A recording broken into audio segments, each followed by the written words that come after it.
Do you remember Freddie Mercury? The man who could command a stadium with just a single note? The voice, the costumes, the swagger, it all looked untouchable. But behind the spotlight, there was a secret illness, a hidden loneliness, and a battle he refused to show the world. How did the most powerful voice in rock end up silent so soon? Stay until the end to see the rarest photos and the untold truth behind Freddie Mercury's final days. Freddie Mercury wasn't just a singer. He was a force of nature, an eruption of color, sound, and emotion that seemed too big for any stage to contain.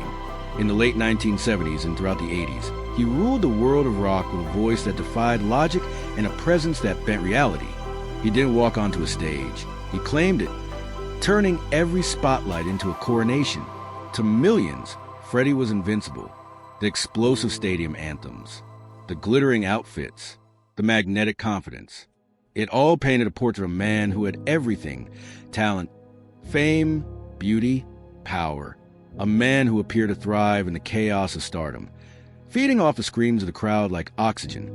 But behind the image of a living god, there was another Freddie, fragile, conflicted, and quietly drowning in secrets he couldn't share with the world.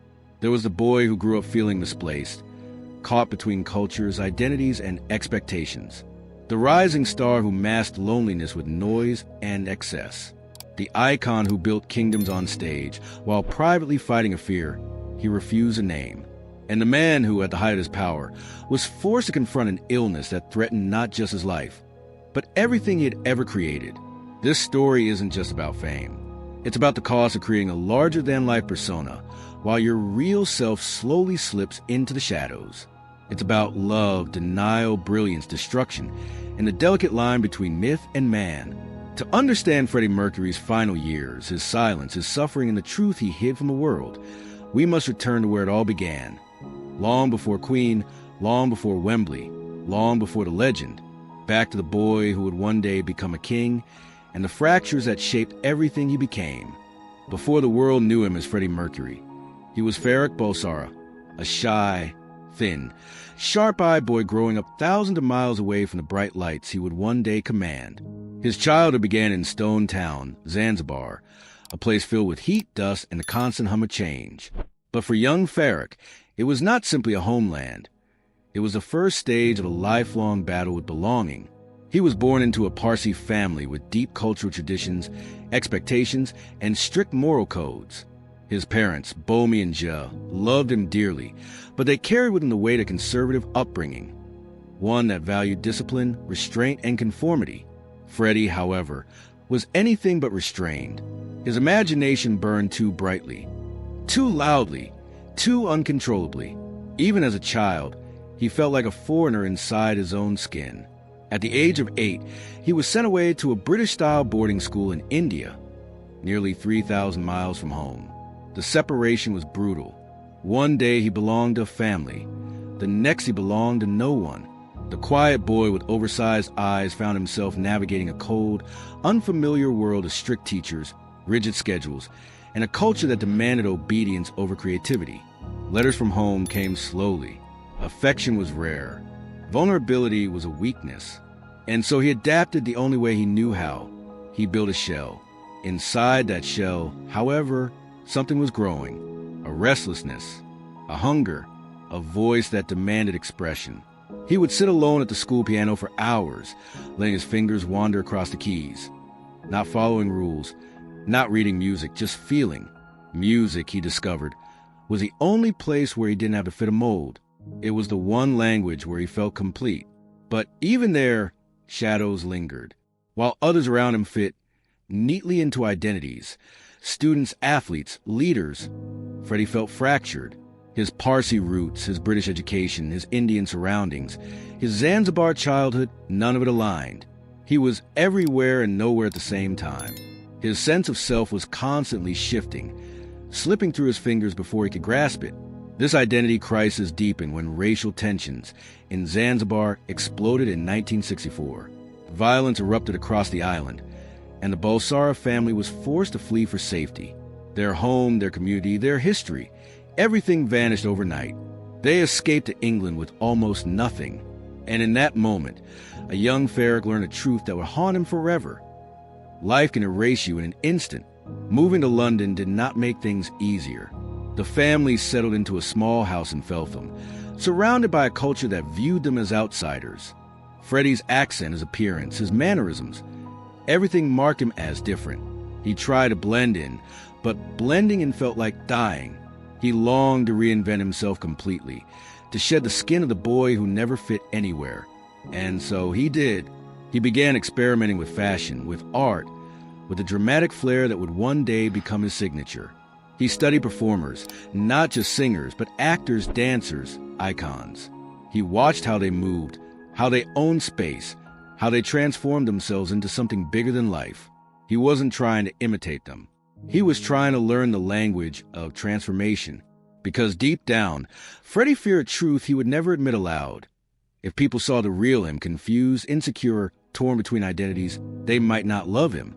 And love, for Freddie, was everything. To protect himself, he crafted a persona, a louder, braver, brighter version of the boy he used to be. Farrokh Bulsara was shy. Freddie Mercury was unstoppable. Farrokh came from displacement. Freddie would conquer the world. Farrokh felt invisible. Freddie would make sure no one could ever look away again. But reinvention comes with a price. As his confidence grew, the distance between his true self and his public persona widened. Friends would later describe moments when Freddie's laughter seemed too big, too forced, like he was performing even in private. The transformation that protected him also isolated him. He was becoming a myth, even before he became a star. The seeds of his future brilliance were planted in those years of confusion, loss, exile, and longing. But so were the seeds of his future suffering. Because while the world would one day fall in love with Freddie Mercury, very few would ever truly know Farrokh Bulsara, the boy who felt he had to disappear, so the legend could be born. London in the early 1970s was chaotic, loud, unpredictable, exactly the kind of place where a young man reinvented himself could disappear and be reborn. Freddie Mercury arrived there with ambition burning in his eyes and absolutely nothing to lose. The moment he discovered the band Smile with Brian May and Roger Taylor, it was as if fate had cracked open a door and whispered, "This is where he belongs." He pushed his way into the group with a confidence that startled them. Here was a man with no successful band, no fame, no guarantees. Yet he walked in as if destiny itself were behind him. Freddie didn't ask to join. He declared it. And somehow, his conviction was so overwhelming that the others couldn't deny him. From the beginning, he demanded more, bigger sound, bigger vision, bigger presence. He insisted they change the band's name. Queen, a title that felt regal, theatrical, provocative. It was everything Freddie wanted to embody when he adopted the surname Mercury. Inspired by the Roman messenger god, the transformation was complete. Farrokh was gone. A legend was rising. On stage, Freddie was electrifying. He didn't simply sing, he detonated. Every movement was deliberate, every gesture larger than life. He wielded the microphone stand like a scepter, commanding audiences with an authority that seemed almost supernatural. People didn't just watch him, they surrendered to him. But behind the spectacle was discipline. Freddie studied opera, ballet, drama, vocal technique. He worked relentlessly, perfecting the art performance until it looked effortless. Queen's rehearsals were intense. Freddie pushed his bandmates hard, but he pushed himself even harder. He wanted transcendence, not mediocrity. And slowly, the world began to notice. Their breakthrough came with Killer Queen in 1974, a song that captured Freddie's theatrical soul, blending elegance with subversion.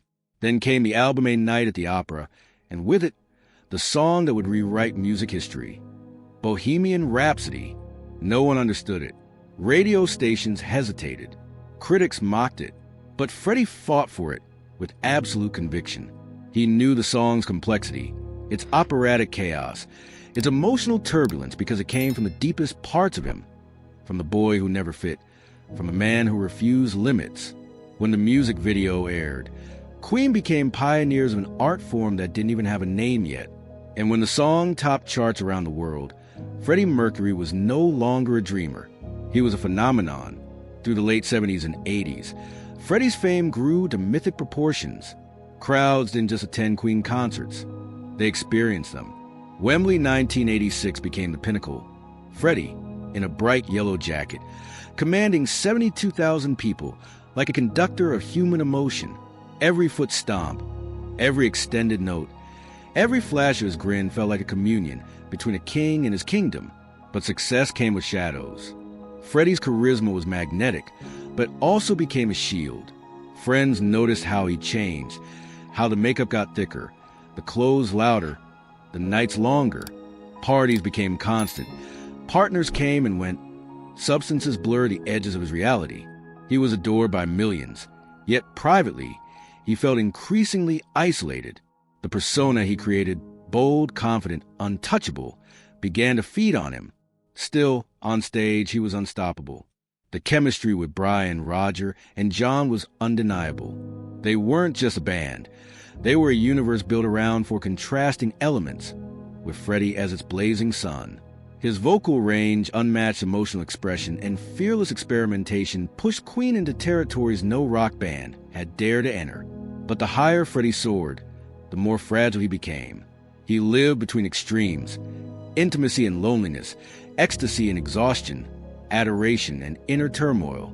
The boy who once felt invisible was now seen by the whole world, yet rarely understood by anyone. The glory was immense.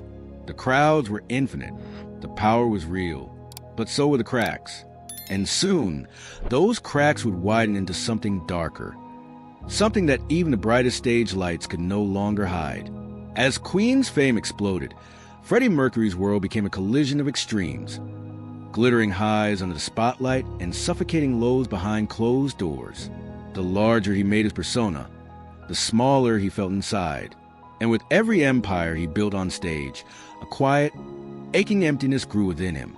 The nightlife of the late 70s and early 80s became Freddie's kingdom. He surrounded himself with extravagance. Lavish parties, endless champagne, velvet-draped rooms filled with strangers who adored his legend but barely knew him. In Munich and New York, his nights stretched into dawn, rooms lit with neon, thick smoke, loud music, and bodies swaying in a haze of desire and escape. To many, it looked like freedom. To Freddie, it often felt like anesthesia. He was searching for something, comfort, identity, connection, but each night left him feeling more adrift. The man who once reinvented himself to be loved now feared that if anyone saw his true vulnerability, they might turn away. So he hid behind excess. The louder the world became around him, the quieter his inner voice felt. As Queen toured relentlessly, Freddie drifted into a double life. Freddie the superstar, adored and worshipped, and Freddie the man, uncertain and lonely. His relationship with Mary Austin, once the emotional anchor of his life, had shifted. He had confessed to her that he was attracted to men, a moment that reshaped everything between them. Mary didn't leave him. She stayed as his closest friend, his confidant, his soulmate in a way beyond romance. But the shift left Freddie searching for intimacy in places that couldn't fill the void. He found himself lost in relationships marked by intensity and volatility, seeking passion as a way to feel alive. Some of the men he met stayed only for fleeting nights. Others became part of his inner circle. But a constant shadow followed him. Fear. Fear of judgment. Fear of exposure. Fear that the world he built would crumble if his secrets came to light. The more he tried to escape that fear, the deeper he fell into excess. Some nights he looked invincible, dancing wildly, laughing too loudly, throwing his head back as if nothing could touch him. Other nights, close friends recalled seeing him withdraw into himself, eyes distant, lost in thoughts he never voiced. Fame amplified everything. Pleasure, danger, vulnerability. Then came the whispers. A new illness was spreading through communities in the early 80s. Mysterious, deadly, misunderstood. Headlines called it the gay plague. And paranoia seeped into every conversation. Freddie, already living with layers of secrets, felt an old terror rise again. He, who had spent his whole life running from labels and judgment, now faced a world quick to condemn. Around this time, his performances became paradoxical. On stage, he was godlike, roaring into microphones with fire. Off stage, he was quieter, more contemplative, sometimes exhausted in ways his friends couldn't fully explain. Some nights he stared into mirrors as if searching for the boy he used to be, wondering how far he had drifted from himself. The darker side of fame tightened around him. Reporters dug into his personal life with predatory intensity. Cameras followed him into clubs, into streets, into moments that were never meant to be public. They wanted scandals, secrets, slips, and Freddie, who built an entire persona to escape judgment, felt that persona slowly turning into a trap. His world became a delicate balance. Betray the persona and risk losing everything, or live behind it and lose himself. In the midst of all this chaos, one person began grounding him. Jim Hutton, a gentle, steady presence who loved Freddie not for the legend, but for the man. Their relationship didn't erase Freddie's turmoil, but offered him something he had rarely known: authenticity, safety, a place to exhale. Yet even as love entered his life, the shadows continued to grow. The excess, the secrecy, the isolation, the emotional storms, everything converged into a breaking point waiting in the near future. Because behind the dazzling lights and deafening applause, Freddie Mercury was fighting battles the world could not see. And soon, one of those battles would reveal itself in the most devastating way. The early signs were subtle at first. Small illnesses, unusual fatigue, occasional infections that lingered longer than they should. Freddie brushed them off, attributing everything to long nights, relentless schedules, and the chaotic rhythm of his lifestyle. But deep down, a quiet dread had begun to form, one he refused to name. By 1986, during the Magic Tour, something was different. His voice was still powerful, but moments of strain appeared where there had never been strain before. Close friends noticed he moved a little slower offstage. His energy, once volcanic, flickered unpredictably, and yet, night after night, he delivered performances so extraordinary that the world had no hint something was wrong. But Freddie knew. He felt a shadow growing inside him. In 1987, after a series of medical tests he hoped would prove his fears wrong, Freddie Mercury was diagnosed with HIV. The words felt like a death sentence, delivered in cold clinical tones. To the world, HIV or AIDS was surrounded by terror, stigma, blame. It wasn't just an illness. It was a headline, a scandal waiting to erupt. For a man who had spent his life constructing armor against judgment, the diagnosis cut deeper than any physical pain. His first reaction wasn't acceptance. It was denial. He told almost no one, not his bandmates, not the public, not even many of his closest friends. The persona he had crafted for decades demanded invincibility, and Freddie clung to that illusion with all the strength he had left. Admitting the truth felt like surrender, and Freddie Mercury did not surrender. But the illness advanced. The lesions, the weakness, the weight loss he struggled to hide, the infections that returned again and again. He began wearing heavier makeup to cover the marks on his face. He avoided photographers, avoided bright lighting, avoided any situation where someone might notice the changes. Behind closed doors, the battle became brutal. Some mornings he could barely get out of bed. Some days he was consumed by exhaustion that drained his voice, his strength, his spirit. At first, he tried to keep life unchanged, parties, friends, travel. But the illusion couldn't last. Slowly, he withdrew from the world, choosing privacy over performance, silence over spectacle. He spent more time at his Garden Lodge home, surrounded by a small circle of trusted people. Mary Austin, Jim Hutton, Peter Freestone, a few others who love him not as an icon, but as the fragile man behind the myth. When he finally told the members of Queen, it was in a moment of quiet gravity. Brian, Roger, and John were devastated, but they didn't pity him. They asked what he wanted. And Freddie, even in the midst of fear, knew his answer. I want to keep working, as long as I can. Music became his lifeline. Recording sessions replaced touring. The studio became a sanctuary where he could still be Freddie Mercury. Not the patient, not the man fading, but the artist. His voice, though weakened, carried a new emotional depth, a rawness that came from standing at the edge of life and looking directly into the abyss. Songs like "The Show Must Go On" weren't just lyrics. They were confessions. They were battles. They were Freddie's soul clawing for light in the darkest moments. He pushed his body beyond its limits, sometimes arriving at the studio so weak he needed help walking, But the moment the microphone stood before him, something extraordinary happened. His pain, his fear, his illness, they all vanished beneath a final surge of willpower. He sang through agony, turning it into art. The world remained unaware. Rumors circulated, tabloids speculated, reporters stalked him with cruelty. Cameras captured his thinning frame as he tried to live quietly, hounding him with questions he wasn't ready to answer. Freddie hated being seen like that, vulnerable, diminished. He wished for privacy, but fame wouldn't allow it. As the illness progressed, he faced decisions no one should ever face.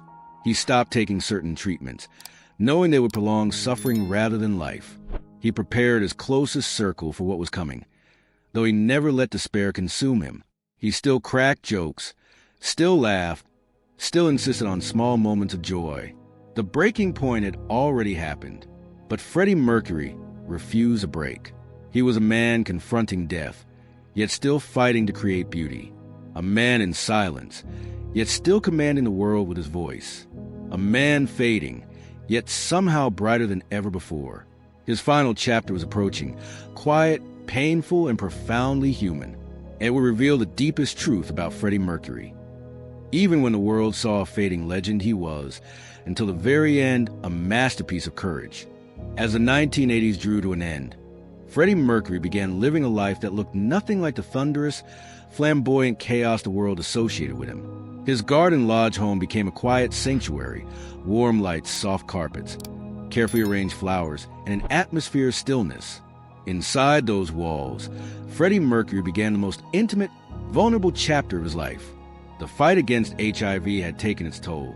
His once powerful frame had become thinner, his movements slower. His face, once radiant with theatrical expression, now carried the quiet exhaustion of a man battling a relentless enemy. Yet for the first time in many years, Freddie wasn't running from anything. Not love, not fear, not even the truth. He began to accept his fate. Jim Hutton, his partner, became his constant companion. Steady, gentle, undemanding. Jim wasn't captivated by the myth of Freddie Mercury. He loved a man who woke up quietly in the morning, who drank tea by the window, who sat at the piano with trembling fingers, trying to coax music out of pain. Their relationship was simple and sincere in a way Freddie had never truly known in his youth. In those final years, love softened the edges of his suffering. Mary Austin, the love of his life, in another form, remained close, managing his home, protecting his privacy, offering stability that had followed him since young adulthood. Freddie entrusted her with everything, his estate, his wishes, his heart. She was the only person he once said could never be replaced. As his illness progressed, Freddie withdrew further from the world, seeking dignity in isolation. Paparazzi camped outside his home. Tabloids published cruel speculation. They wanted pictures of weakness, of decay. Freddie refused to give them that satisfaction. He rarely left Garden Lodge, and when he did, he hid behind sunglasses and coats, slipping in and out of cars with the help of those he trusted. And yet, even as his body deteriorated, his voice still burned. The studio became his refuge, the one place where he could still transcend the limits of his illness. Brian, Roger, and John knew that every recording session might be the last. They adjusted everything, the lighting, the temperature, the schedule, to accommodate Freddie's fragile condition. But when he stepped in front of the microphone, something extraordinary happened. The transformation was immediate, almost supernatural. Pain faded. Weakness evaporated. Freddie Mercury returned. He pushed through songs that would challenge even a healthy vocalist. These are the days of our lives. Mother Love, A Winter's Tale. Each performance carried the weight of a man who understood he was singing his final truths. There were moments when he struggled to stand, but he insisted on continuing. "I'll do it when I'm dead," he joked through gritted teeth. His humor never left him. His final video appearance, "These Are the Days of Our Lives," captured the haunting beauty of his last glow. The makeup concealed the illness, but not the eyes. His eyes told the story, gentle, tired, but filled with an acceptance that felt almost serene. At the end of the video, he looked into the camera and whispered, "I still love you." It was a farewell disguised as a message to the world. In private, the illness worsened. Freddie's eyesight weakened. He needed help walking. Simple tasks became nearly impossible. He made the decision to stop taking AZT and other medications that only prolonged his suffering. He wanted peace. He wanted dignity. And he wanted to leave quietly on his own terms. In those final months, he invited only his closest friends.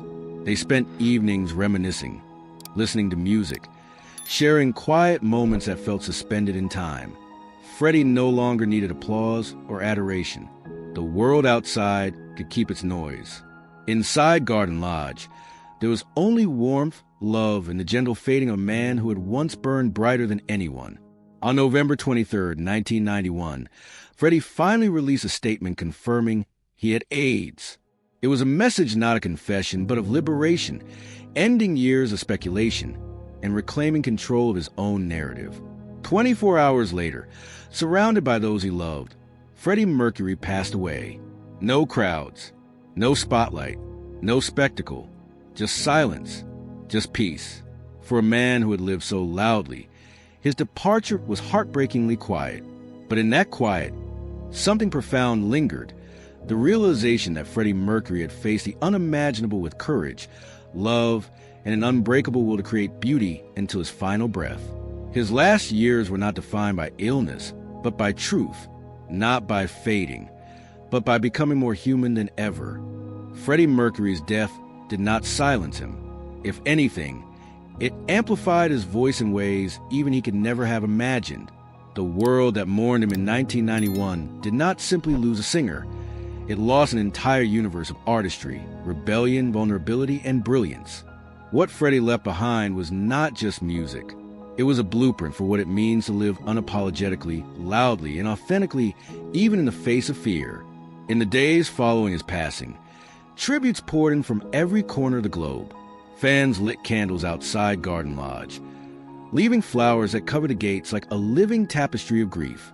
Radio stations played Queen songs nonstop. His voice, once echoing through stadiums, now drifted from living rooms, cars, and cafes, an omnipresent reminder of the man who had given so much of himself to the world. But Freddie's legacy extended far beyond mourning. His death became a turning point in the fight against AIDS. When he publicly confirmed his diagnosis just one day before he died, he shattered a wall of silence that had surrounded the disease for nearly a decade. His announcement forced the world to confront its own prejudice, ignorance, and cruelty. Suddenly, AIDS was not a faceless tragedy. It had a voice, a story, a global icon attached to it. Organizations saw a surge in donations. Awareness campaigns grew louder. Public conversations shifted from blame to empathy. Freddie didn't just change music. He helped change humanity's response to one of the greatest crises of the 20th century. Artistically, his influence became immeasurable. Countless performers, from pop stars to rock legends to opera singers, cite Freddie as their guiding light. His range, his theatricality, his ability to command a stage with a single gesture set a standard no one has truly surpassed. More than technique, Freddie taught artists to embrace contradiction, to be powerful and fragile, loud and quiet, extravagant and intimate, all at once. Queen's music, fueled by his voice, found new life across generations. Children who were not even born when he died grew up singing Bohemian Rhapsody and We Will Rock You as if they were timeless chants written into human memory. The 2018 film Bohemian Rhapsody introduced Freddie to an entirely new audience, transforming him into a myth reborn. The world rediscovered him, not just as an idol, but as a man. But perhaps the most profound legacy Freddie Mercury left behind was the permission to be yourself, even if the world doesn't understand. He broke boundaries of identity, sexuality, and expression at a time when doing so was dangerous. He showed that greatness comes not from perfection, but from embracing every part of who you are, even the broken parts. Behind the costumes, the lights, the charisma, Freddie's true power was vulnerability. He lived with secrets, with pain, with fear, but he never allowed those things to dim his brilliance. He gave everything he had to music, even when it cost him his health. His final recordings stand as a testament to a man who refused to let death steal his voice. Today, Freddie Mercury is not remembered for how he died, but for how he lived, with fire, with passion, with defiance, and with a soul too large for any stage. His body is gone. His voice remains. His legend grows. And his spirit, untamed, unapologetic, unforgettable, continues to ignite hearts around the world. Freddie once said, "I won't be a rock star. I will be a legend." He was right, but even he underestimated just how true those words would become. In the end, Freddie Mercury's life was not defined by the disease that took him, nor by the secrets he carried, nor even by the fame that lifted him to unreachable heights. His story is a story of a man who turned every fracture, every insecurity, every exile, and every fear into something transcendent. He didn't just sing, he resurrected himself through sound. When he stood on stage, it wasn't confidence the audience saw. It was courage. The courage of a boy who felt he didn't belong anywhere, transforming himself into someone the whole world couldn't look away from. The courage of a man who faced loneliness by pouring his soul into music. The courage of an artist who, at the edge of life, still walked into the studio and gave everything he had left to the microphone. Freddie lived like a flash of lightning, brilliant, fierce, impossible to contain. And like lightning, he left marks on the world that will never fade. His voice still echoes through stadiums decades after he last set foot on one. His songs continue to unite strangers in the kind of collective joy only true art can create. His story inspires those who feel out of place, those who feel different, those who fear their truth is too heavy to carry. Freddie showed them that difference is not a weakness, it is power. He never lived quietly. He never loved halfway. He never created timidly. And because of that, even as his life ended in stillness, his impact thundered across generations. Freddie Mercury walked this earth for only 45 years. But in that brief time, he lived more life, more emotion, more beauty, and more truth than most people could in 100. His legacy is not just in music, but in the reminder that brilliance often comes from the most fragile places. And though the man is gone, the voice remains, soaring, defiant, eternal. A reminder that legends do not die. They simply echo,